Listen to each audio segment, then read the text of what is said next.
कभी सोचा है कि एक विचार जैसे करुणा या त्याग पत्थर की मूरत में जिंदा कैसे हो सकता है? हजारों साल पहले भारत में ठीक ऐसा ही हुआ था।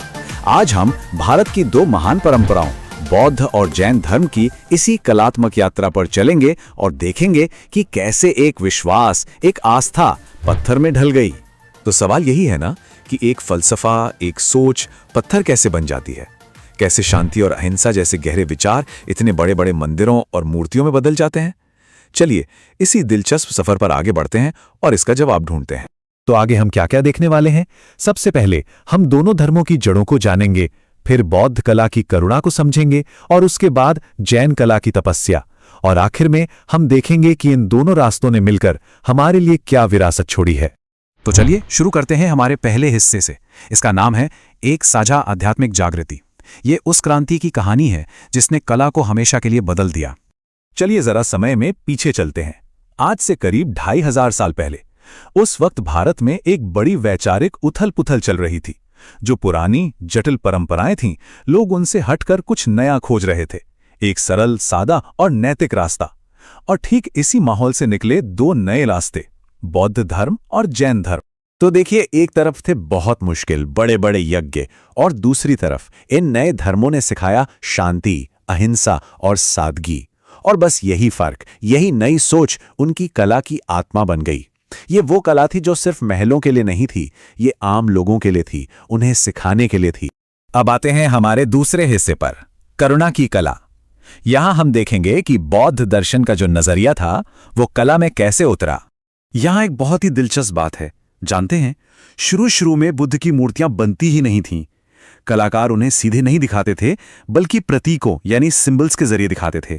जैसे ज्ञान के लिए बोधि वृक्ष, उनकी शिक्षाओं के लिए घूमता हुआ धर्मचक्र, उनकी मौजूदगी के लिए उनके पैरों के निशान, और उनके अंतिम सत्य यानी महापरिनिर्वाण के लिए शांत स्तूप। और ये स्तूप, ये तो बौद्ध कला की पहचान ही बन गए। बस कल्पना कीजिए, एक शांत गुंबद जैसी इमारत जिसके अंदर बुद्ध या किसी महान भिक्षु की पवित्र निशानियां रखी हैं।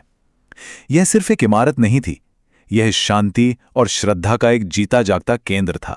बौद्ध वास्तुकला में हमें 3 तरह की खास जगहें मिलती हैं। पहला तो स्तूप, जिसके बारे में हमने बात की। दूसरा है चैत्य, ये प्रार्थना करने के बड़े बड़े हॉल होते थे जिन्हें अक्सर पहाड़ों को काट के बनाया जाता था। कमाल है ना। और तीसरा है विहार, ये मठ थे जहां भिक्षु रहते थे, पढ़ते थे। नालंदा का नाम तो सबने सुना ही होगा, वो दुनिया की शुरुआती यूनिवर्सिटीज में से एक। अच्छा, तो कुछ समय बाद जब बुद्ध की मूर्तियां बननी शुरू हुईं, तो कला के 3 बड़े और जबरदस्त स्कूल सामने आए, और हर एक अपने आप में बिल्कुल अनोखा था। पहली है गांधार शैली। इसमें तो गजब का मेलजोल है। यहां भारतीय और यूनानी मतलब ग्रीक आर्ट आपस में मिल गए। इन मूर्तियों में बुद्ध थोड़े थोड़े किसी यूनानी देवता की तरह दिखते हैं। वो लहराते हुए कपड़े, घुंघराले बाल, ये ईस्ट मीट्स वेस्ट का एक बेहतरीन उदाहरण है।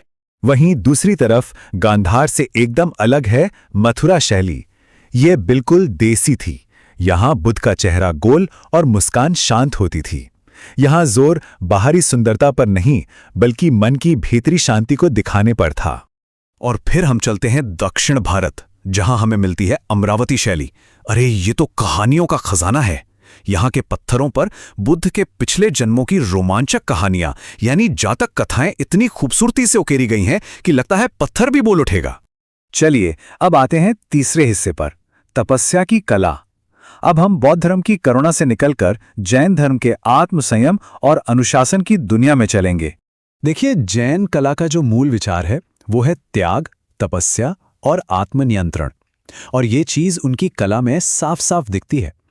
यहां हर चीज में एक अनुशासन है, एक ठहराव है जो इन गहरे सिद्धांतों को दर्शाता है। जैन कला का केंद्र बिंदु हैं तीर्थंकर। ये कौन थे? ये वो 24 महान गुरु थे जिन्होंने दुनिया को मोक्ष का रास्ता दिखाया। तो जाहिर है पूरी जैन कला इन्हीं के आसपास घूमती है। और जब तीर्थंकरों की मूर्तियों को देखेंगे तो एक चीज साफ नजर आएगी, वे हमेशा गहरी शांति में ध्यान करते हुए दिखाए जाते हैं, अक्सर बिना कपड़ों के, जो इस बात का प्रतीक है कि उन्होंने दुनिया की हर चीज का त्याग कर दिया है। उनके चेहरे पर एक ऐसी शांति होती है जो सुख और दुख दोनों से परे है। जैन मंदिर दूर से ही अपने ऊंचे शिखरों से पहचाने जाते हैं, लेकिन असली जादू तो मंदिरों के अंदर होता है। सफेद संगमरमर पर इतनी इतनी बारीक नक्काशी होती है कि यकीन करना मुश्किल हो जाता है। ऐसा लगता है जैसे किसी ने पत्थर पर जाली का काम कर दिया हो। दिलवाड़ा के मंदिर देखकर तो बस आंखें खुली रह जाती हैं। तो अब आता है हमारा चौथा हिस्सा, 2 रास्ते एक कैनवस। अब तक हमने दोनों को अलग अलग समझा, अब इन्हें आमने सामने रखकर तुलना करते हैं। तो दोनों में मुख्य अंतर क्या है? देखिए, बौद्ध कला का भाव है करुणा, कंपैशन। मूर्तियां जीवंत और गतिशील हैं।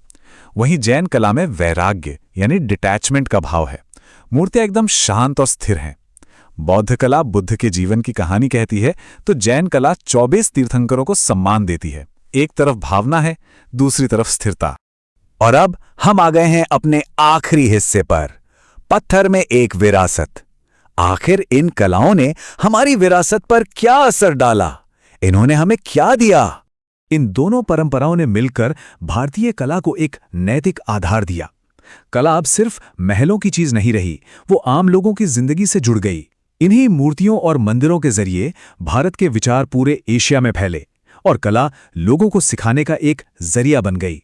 तो सबसे अहम बात जो हमें याद रखनी है वो ये है कि ये सिर्फ सुंदरता के लिए बनाई गई कला नहीं थी। हर मूर्ति, हर स्तंभ एक कहानी कहता था, एक सिद्धांत सिखाता था। ये शिक्षा और आध्यात्मिक मार्गदर्शन का एक बहुत शक्तिशाली जरिया था।